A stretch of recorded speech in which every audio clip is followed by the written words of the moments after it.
अस्सलाम वालेकुम, मैं हूं शिराज भुट्टो और आप देख रहे हैं टुडेज व्यू। डियर व्यूअर्स, इस बात में तो कोई दो राय नहीं है कि पाकिस्तान का तालीम निज़ाम कई दिहाइयों से गहरी कमज़ोरी का शिकार रहता आया है। वैसे तो इस बदकिस्मती की कई सारी वजूहात हैं, लेकिन इनमें से एक सबसे बड़ी वजह यह है कि हमारे मुल्क के अक्सर लोग एक टीचिंग जैसे आला प्रोफेशन को by chance and not by choice accept करते हैं।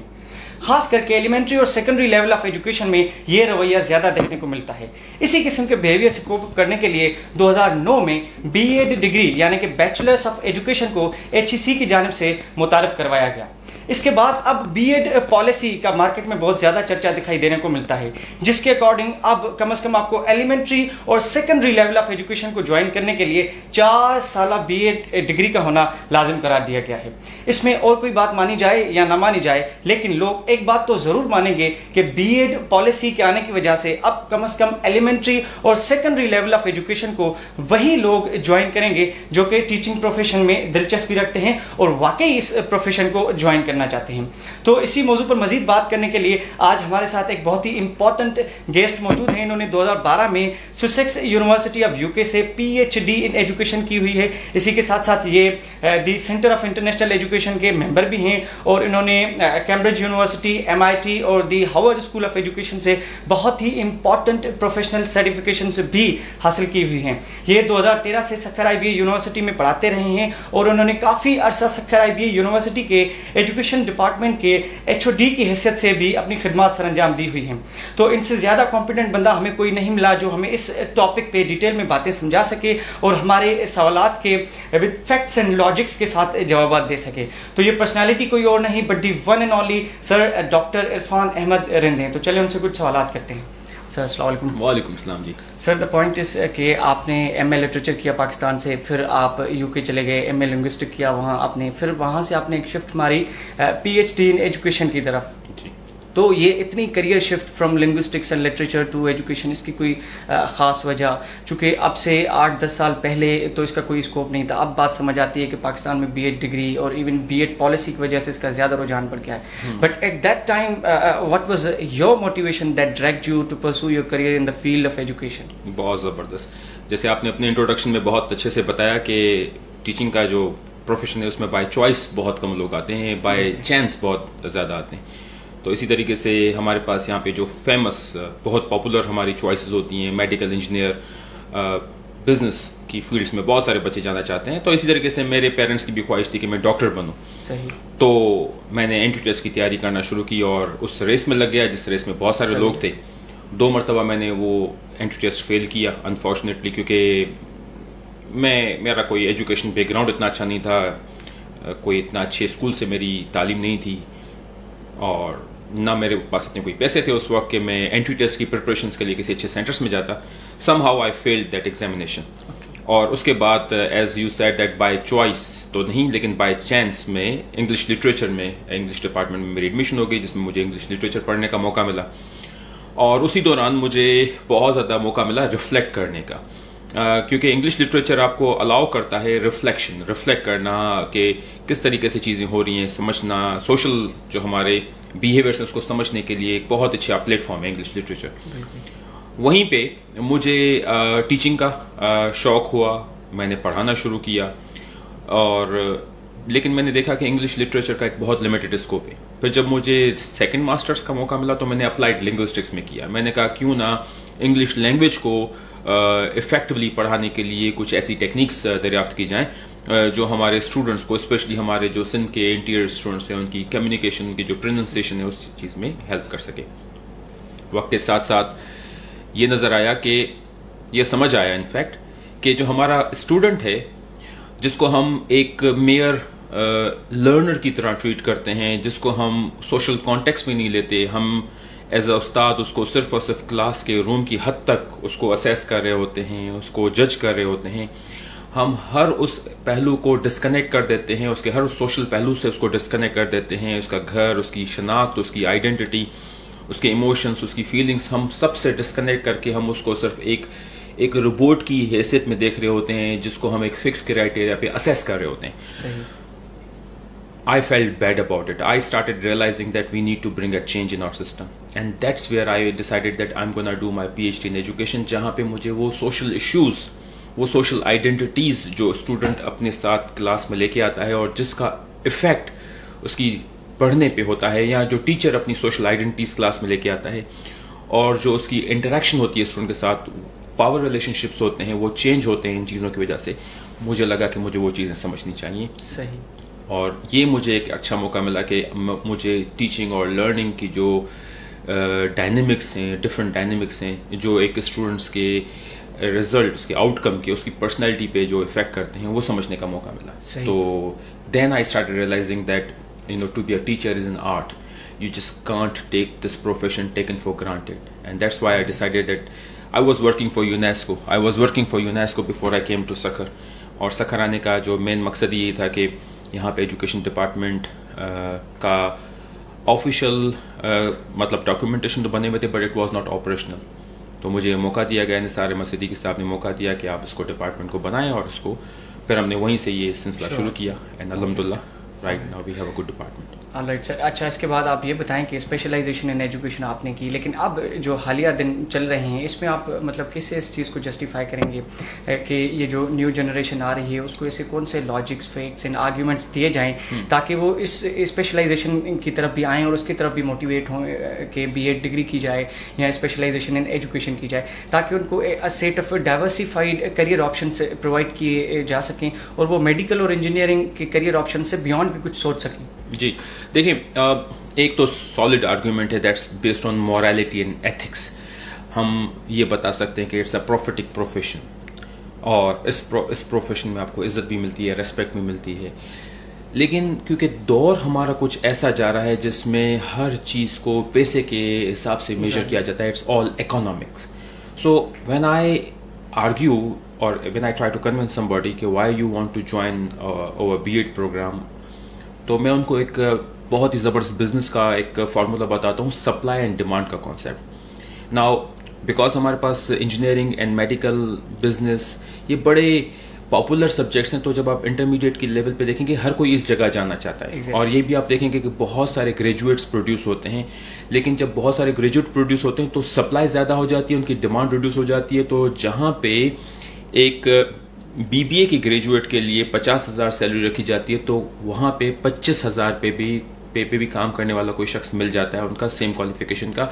This is how the market is changing the dynamics. So वो बच्चे जो हमारे जो इन पॉपुलर फील्ड्स में जाना चाहते हैं, जब पॉपुलर फील्ड्स उस वक्त तक पॉपुलर हैं जब तक वो इंटरमीडिएट में हैं। सही। जब वो उस फील्ड में आ जाते हैं और उसके बाद जब वहाँ से ग्रेजुएट करके निकलते हैं तो फिर मार्केट जो है वो उनको एक्सेप्ट, बिकॉज मार्केट में उनकी वो इतनी ज़्यादा डिमांड नहीं होती। Where as for a long time teacher education has been ignored. इसका मतलब है कि there is a huge gap, there is a huge space left in the market, and market में क्वालिफाइड टीचर्स। अच्छा, अब यहाँ पे भी एक छोटी सी चीज़ बताता हूँ कि टीचिंग के प्रोफेशन को भी बहुत ही मतलब हकीर निगाह से देखा जाता है अक्सर और बेशतर। बहुत सारे ऐसे टीचर्स हमारे साथी हैं जो अगर एलिमेंट्री या प्राइमरी टीचर गवर्नमेंट के बन जाते हैं तो वो बताने में शर्माते हैं, उनको शर्म आती है कि मैं ये चीज़ ना बताऊं।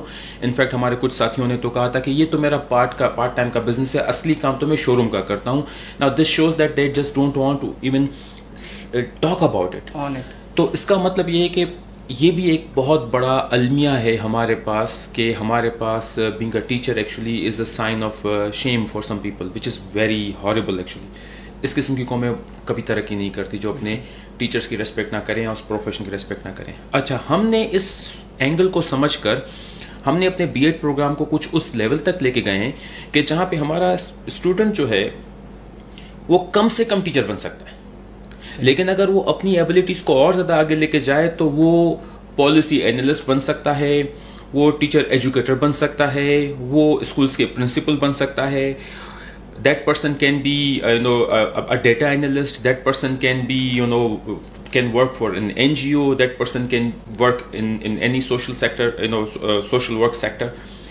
That person become so dynamic. हमारे जो ग्रेजुएट्स हैं वो इतने डायनेमिक हैं कि अगर आज आप मुझसे पूछें कि इस वक्त तक हमने तकरीबन 250 ग्रेजुएट्स प्रोड्यूस कर चुके हैं, तो उसमें से 60% टीचिंग की फील्ड में नहीं है लेकिन डाइवर्स फील्ड्स में। सो दे आर वर्किंग इन दो सेक्टर्स जहाँ पे टीचिंग को इनडायरेक्ट तरीके से सपोर्ट मिल जाती है। They are working in British Council, They are working for, say, for example, Sindh Education Foundation, SAF.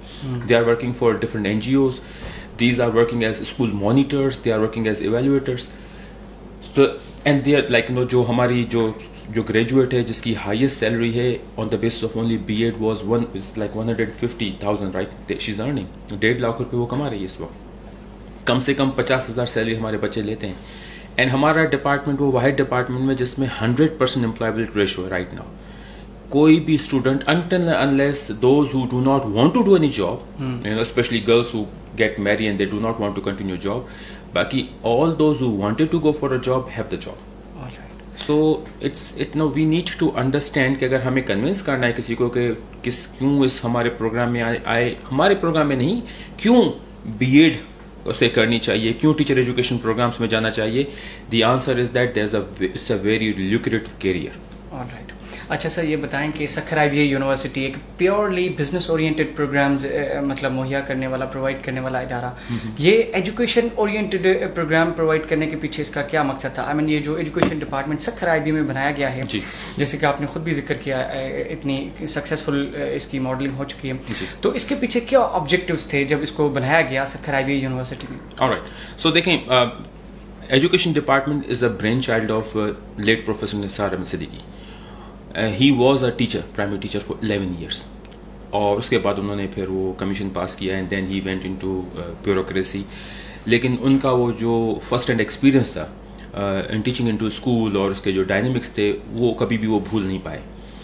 He started with the business department because there was a trend, एक need भी थी, trend भी था। उसके बाद उन्होंने कंप्यूटर साइंस स्टार्ट किया, again there was a need and trend.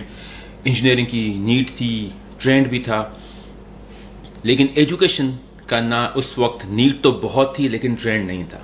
And that's where he was revolutionary. So what he did, he went against all the trends and he introduced he conceptualised the concept of education department.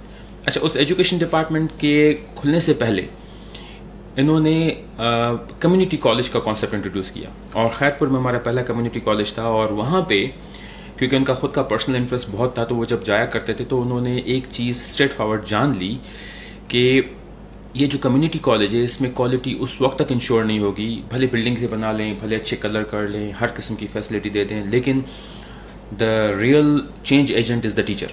जब तक उसको हम trend नहीं करेंगे, उसको हम facilitate नहीं करेंगे, उसको हम रिवाइटलाइज नहीं करेंगे, तब तक ये चीज़ नहीं होगी। उसके लिए बाहर से लोग बुलवाते थे, लेकिन फिर पता चला कि ये तो एक ऐसा काम है जिसको हम कहते हैं कंटिन्यूस प्रोफेशनल डेवलपमेंट।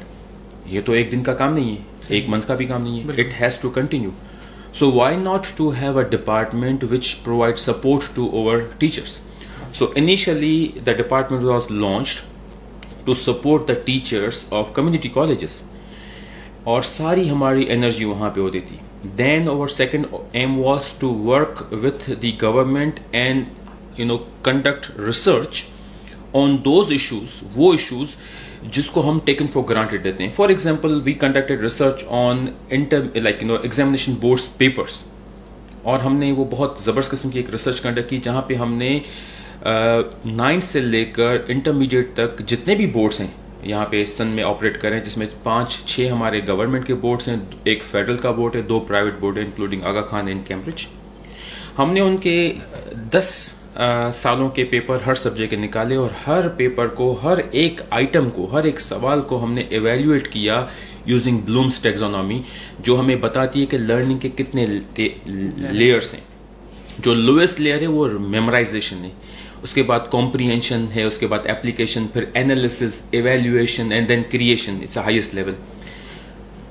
बहुत ही शॉकिंग हमें ये पता चला कि जो नेशनल करिकुलम ऑफ पाकिस्तान है जिसमें ऑब्जेक्ट सेट किए गए हैं कि आपका फर्स्ट ईयर और इंटर के जो बच्चे हैं उनमें जो लेवल ऑफ लर्निंग उनको आनी चाहिए वो आनी चाहिए एनालिसिस, एवेल्यूएशन एंड क्रिएशन, मतलब हायर ऑर्डर थिंकिंग स्किल्स। लेकिन हमारे जो एग्जामिनेशन बोर्ड्स हैं इंक्लूडिंग प्राइवेट बोर्ड्स वो असेस कर रहे हैं level 1 and level 2 and hardly level 3। तो there is a huge gap in the assessment and examination. फिर हमने ये रिसर्च करके दिखाई कि किस तरीके से ये एक्सटर्नल एग्जामिनेशन जो होते हैं वो किस तरीके से इन्फ्लुएंस करते हैं टीचिंग एंड लर्निंग पे। हमने ये प्रूव करके दिखाया, एम्पेरिकली हमने रिसर्च किया और दिखाया कि किस तरीके से जो एग्जामिनेशन पैटर्न होते हैं वो किस तरीके से टीचर की टीचिंग की पैडागोजीज को डिफाइन करते हैं। बच्चे की पढ़ने की स्ट्रेटजीज़ को कैसे डिफाइन करते हैं। और यही फाइंडिंग पर जब हमने CM साहब को दिखाई, मुराद अली शाह साहब को, तो मुराद अली शाह ने, ही वॉज शॉक्ड।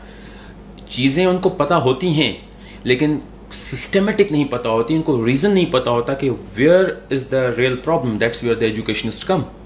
और जब हमने उनको ये बताया तो पहली मर्तबा ये हुआ कि पहली मर्तबा एक एकेडमिक ऑडिट कंडक्ट की गई सखर बोर्ड की, जिसमें हमें बहुत कुछ सीखने को मिला। हमने वो रिपोर्ट्स आगे भेजी हैं, इंशाल्लाह ताला हमारे पॉलिटिकल जो लीडरशिप है इंशाल्लाह ताला they are going to work on it. But what I am saying कि एजुकेशन डिपार्टमेंट का मकसद सिर्फ और सिर्फ ये नहीं था कि हमारे इन सर्विस टीचर्स को टीच करना, लेकिन रिसर्च करना, वो एरियाज आइडेंटिफाई करना जहाँ पे हम इम्प्रूवमेंट लेके आ सकते हैं। और उसके अलावा हमने जो ये B.Ed का प्रोग्राम लॉन्च किया कि why not to produce fresh graduates. So we had 3 aims: in service teachers, to train in service teachers, to train pre-service teachers, and to conduct research to identify those issues which can be improved further. Alright sir, इसके अलावा अब ये तो इतनी बातें हो गई Sukkur IBA university की ग्रेट मॉडल, लेकिन आपका क्या पूरे पाकिस्तान के इदारों के बारे में और यूनिवर्सिटीज़ के बारे में तज्जिया है जो भी स्पेशलाइजेशन इन एजुकेशन कराती हैं? बाकी पाकिस्तान में जो यूनिवर्सिटीज़ ऑपरेट कर रही हैं इस फील्ड में, तो वो कौन सा रिजल्ट प्रोड्यूस कर रही हैं? क्या वही अहदाफ हासिल करने में इम्प्लीमेंटेशन हो रही है जो कि इस स्पेशलाइजेशन के HEC की जानिब से अहदाफ बनाए गए थे? अब थोड़ा सा यहाँ पे हमारी बदकिस्मती ये है कि जब ये टीचर एजुकेशन रिफॉर्म्स जिसका जिक्र आपने किया, ये फोकस करते थे सिर्फ और सिर्फ प्री सर्विस टीचर एजुकेशन पे। करिकुलम नया बना, बुक्स इंट्रोड्यूस हुए, ट्रेनिंग्स इंट्रोड्यूस हुई, लेकिन focus was on pre service teacher educator. Focus ये नहीं रखा गया कि इनफैक्ट उस दूसरे इंपॉर्टेंट एस्पेक्ट को इग्नोर किया गया जिसकी वजह से ये प्रोग्राम इम्प्लीमेंट हो सकता है effectively, and that's called teacher educator. मैं टीचर एजुकेटर हूँ, अगर मैं खुद ट्रेंड नहीं हूँ, if I am not well trained, then it's gonna be challenging for me to implement this kind of a course. अब हमारे पास एक फिलॉसफी है, कंस्ट्रक्टिविज्म की फिलॉसफी। ये वो फिलॉसफी है जिसकी बुनियाद पे बहुत सारे सब कोर्सेज बनते हैं, जिसकी बुनियाद पे टीचिंग बनती है। कंस्ट्रक्टिविज्म बेसिकली प्रोमोट, ये एक फिलॉसफी है जो ये मानती है, ये प्रोमोट करती है कि knowledge is the production of human mind, everybody learns their own way, there is no fix right answer. Expert जो होता है वो और जो सीखने वाला होता है, they are colleagues, right, which means there will be a time when a learner can even know more than an expert. ये वो फिलॉसफी होती है जो ऐसे प्रोग्राम्स बनाने में मदद करती हैं जिन प्रोग्राम से साइंटिस्ट बनते हैं, क्रिएटिव थिंकर्स बनते हैं, क्रिटिकल थिंकर्स बनते हैं, इनोवेटर्स बनते हैं। यही फिलॉसफी टीचिंग के लिए भी इस्तेमाल होती है कि ये फिलॉसफी एक टीचर को टीचिंग के तरीके से बताती है। हमारे पास जिस तरीके से टीचर एजुकेटर्स पुराने ज़माने में ट्रेंड हुए, अनफॉर्चुनेटली वो इस फिलॉसफी को फॉलो नहीं करते, और जो हमारा कोर्स जो बना है वो प्योरली कंस्ट्रक्टिविज्म पे बना है। इसका मतलब है कि there is a conflict between the philosophy of the course and the philosophy of the teachers. वो कितना भी कोशिश करें psychologically, philosophically, they always find themselves in conflict. और यही चीज़ हमने रिसर्च करके एम्पेरिकली प्रूवन की कि वो टीचर एजुकेटर्स जिनकी फ़िलासफ़ी कोर्स से मैच नहीं करती, वो उस कोर्स को इफेक्टिवली इम्प्लीमेंट नहीं कर पा रहे हैं। वो उनको मसला हो रहा है, नंबर 1। नंबर 2, ये B.Ed प्रोग्राम लॉन्च हुआ कॉलेजेस में एंड यूनिवर्सिटीज़ में। कॉलेजेस और यूनिवर्सिटीज़ में facilities, quality of teacher educators में ज़मीन आसमान का फ़र्क है, और ये फ़र्क होने की वजह से वो प्रोग्राम जितना इफेक्टिव हो सकता था, उसके ग्रेजुएट जितना इफेक्टिव हो सकते थे, वो उतना इफेक्टिव नहीं हो पा रहे। और उसका नतीजा अगर आप सवाल करें, उसका नतीजा ये है कि उस B.Ed की डिग्री की वैल्यू जो है, ओवरऑल वैल्यू, वो अभी तक उतनी इस्टेब्लिश नहीं हो पाई जितनी हम एक्सपेक्ट कर रहे थे और अभी भी कर रहे हैं। So which means we still have to work hard. Sir, ये बात कि अगर सखर IBA यूनिवर्सिटीज़ में इतनी सक्सेसफुल गई है, तो आपने यहाँ पे कौन से ऐसे सिस्टम्स इस्टेब्लिश किए हुए हैं जिसकी मदद से आपने अपने स्पेशलाइजेशन इन एजुकेशन वाले प्रोग्राम को इतनी क्वालिटी पे ले गए, ताकि ये एक प्रेसिडेंट बन सके दूसरे इदारों के लिए, दूसरी यूनिवर्सिटीज़ के लिए, कि वो इसको फॉलो करके उसी तरह इम्प्लीमेंट कर सकें और क्वालिटी ग्रेजुएट्स प्रोड्यूस कर सकें? इसमें हमने सबसे पहले तो again credit goes to late professor Nisar Ahmed Siddiqui, जिन्होंने समझ लें कि कहते हैं ना कि मोती चुन चुन के उन्होंने यहाँ पे जमा करे. So like even I did not even know कि सकराई पे भी कोई जगह है, बिकॉज यहाँ आने से पहले मैं फ्रांस में काम कर रहा था, यूनेस्को के साथ में काम कर रहा था. तो पीपल अप्रोच, सो दे अप्रोच्ड मी, और इस तरीके से जब मुझे यहाँ पे बुलाया गया तो मुझे उन्होंने कहा कि आप इस डिपार्टमेंट को लीड करें. And I was 31-32 at that time. So giving the leadership of a department to a young scholar was a risk. I mean, at least that's what other people thought, कि it's a risk कि आप head of the department एक young बंदे को दे रहे हैं जिसका कोई experience नहीं है. But he took a risk. So he took the risk of hiring quality people and giving them the charge. उसके बाद हमने क्या किया कि उन्होंने हम पे ट्रस्ट भी किया. सो हमने यहाँ पे एक पॉलिसी अडॉप्ट की. हमारे पास दो किस्म के लोग यहाँ पे आए. एक वाकई वो लोग थे जो बाहर से आ रहे थे, बहुत ही हाईली क्वालिफाइड थे. कुछ हमारे लोकल भी दोस्त थे, वो भी स्ट्रगलिंग फेज में थे, सीख रहे थे. तो हमने क्या किया कि हमने एक कॉन्सेप्ट होता है कम्युनिटी ऑफ प्रैक्टिसेस का, एक बहुत ज़बरदस्त थ्योरी है कम्युनिटी ऑफ प्रैक्टिसेस. उसका कॉन्सेप्ट ये है कि हम सब जब एक साथ किसी जगह पे खास मकसद के लिए मिल के बैठते हैं तो हम सबका गोल एक होना चाहिए. फिर हमारी प्रैक्टिसेस जो होती हैं वो भी तकरीबन एक ही होनी चाहिए. जब ये प्रैक्टिसेस और गोल्स एक होंगे तो हमारी कम्युनिटी इफेक्टिवली अपने गोल्स को अचीव करेगी. हमने वो जो दो अलग अलग किस्म के लोग आए, एक बाहर से लोग आए जो बाहर का एक्सपोजर था, कुछ लोकल हमारे साथी थे, तो हमने क्या किया कि हमने एक दूसरे को अडॉप्ट करना शुरू कर दिया. तो अगर मैं हाईली क्वालिफाइड हूँ, फॉरेन क्वालिफाइड, तो मैं अपने एक ऐसे साथी को जो यहाँ से लोकली क्वालिफाइड है तो मैंने उसको अडॉप्ट कर लिया या उसने मुझे अडॉप्ट कर लिया. In all cases we become one. अब हम चाय पे भी अच्छी सी डिस्कशन कर रहे हैं, हम अगर बाहर जा रहे हैं तब भी डिस्कशन की जा रही है. तो हमारी वो डिस्कशन हमारी जो एक इसको हम कहते हैं डिस्कोर्स, हमारा जो डिस्कोर्स था वो एक हो गया. हमारी बात करने का अंदाज एक हो गया, हमारा सोचने का अंदाज एक हो गया.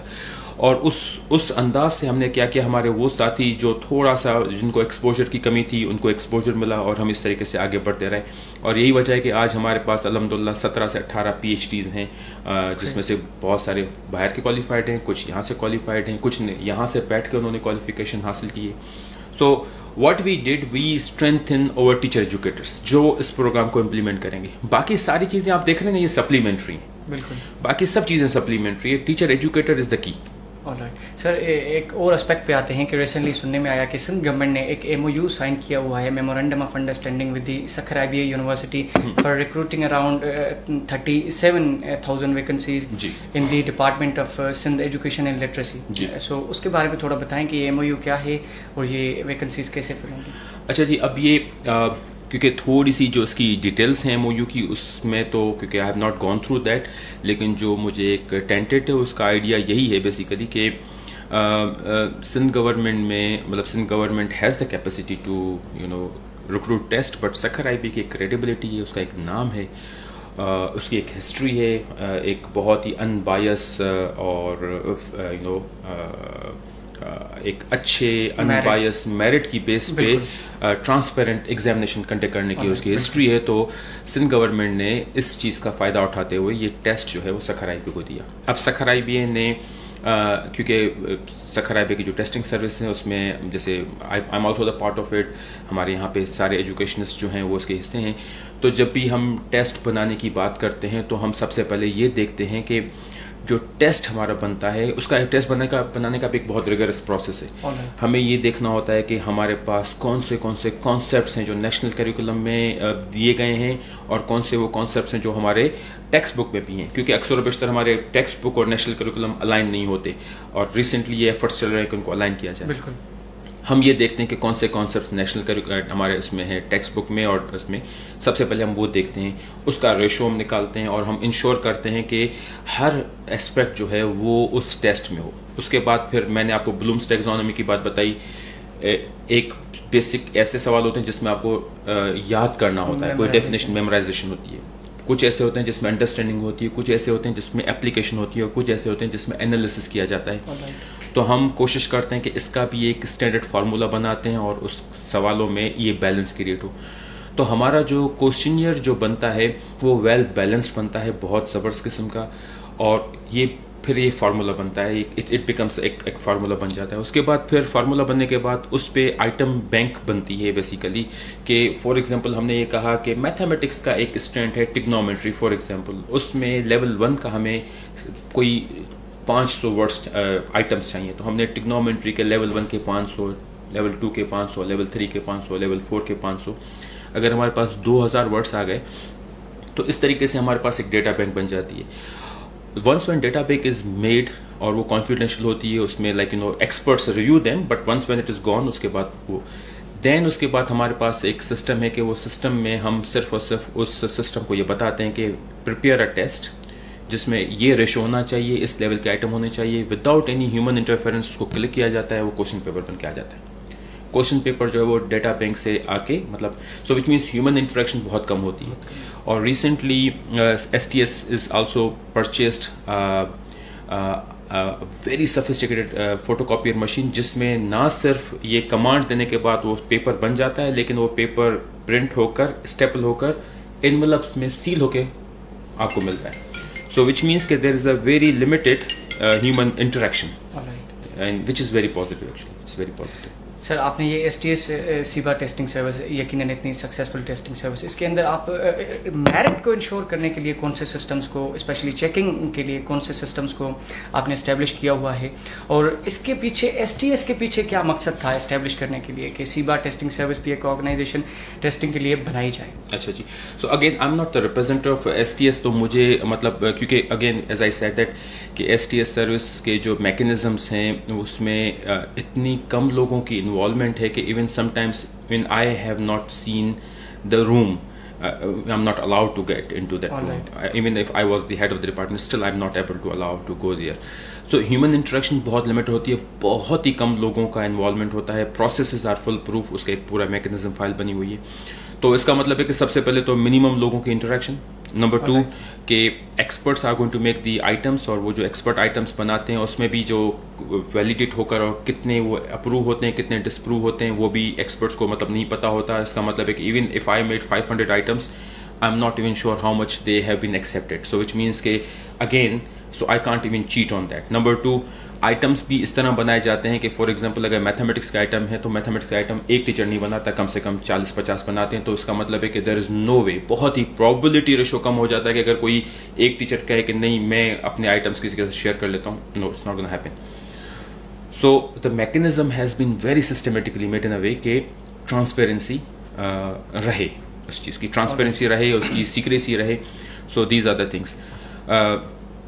2 पेपर आपको दिए जाते हैं, एक कार्बन कापी होती है, जैसे आप उसको फिल करते हैं तो आपको कार्बन कापी वैसी मिल जाती है, आंसर की आपको उसी वक्त मतलब शाम के टाइम पे वो अपलोड कर देते हैं, तो आपको पता होता है आपका स्कोर कितना है। उसके बाद जो आपकी कॉपी होती है वो भी इंसान चेक नहीं करते, वो मशीन चेकिंग करती हैं। You have to just insert into the machine, machine is going to grade the result. Verification के लिए कॉपियाँ वहाँ पे होती हैं। अक्सर बेशतर कुछ लोग ऐसे होते हैं क्या करते हैं कि जहाँ पे 2 और 3 और 4 ऑप्शन हैं उसमें दोनों को टिक कर देते हैं, तो दैट्स इलीगल, मशीन उसको रॉन्ग कर देती है। ये चीज़ें ना सिर्फ हम वो लिखी हुई होती है लेकिन हम बार बार अनाउंस करते हैं कि 2 ऑप्शंस को टिक करना आपके पूरे सवाल को गलत कर देगा। तो ये चीज़ें हमने वहाँ पे क्लियर की हुई होती हैं। So this is something which is good. और इसकी नीड आपने कहा, नीड बस वही थी कि से फॉर एग्जांपल हमारे पास यहाँ पे एक सिस्टम था, we are a very credible institute, and हमें लगा कि why not we can select ये, जब हम अपना काम अपने स्टूडेंट्स के लिए कर रहे थे यहाँ पे, तो क्यों ना इस सर्विसेज को एक वाइडर कम्युनिटी के लिए इस्तेमाल किया जाए। जी, thank you very much sir. So thank you. So ये थे सर डॉक्टर इरफान, इन्होंने हमें बहुत डिटेल से स्पेशलाइजेशन इन एजुकेशन के बारे में बताया, MOU के बारे में बताया, इंडीड के सक्खर IBA के अंदर जो एजुकेशन डिपार्टमेंट है उसके हवाले से बताया, STS के हवाले से बताया। So this was all about today's interview. इंशाल्लाह we'll meet in the next interview. Thank you very much.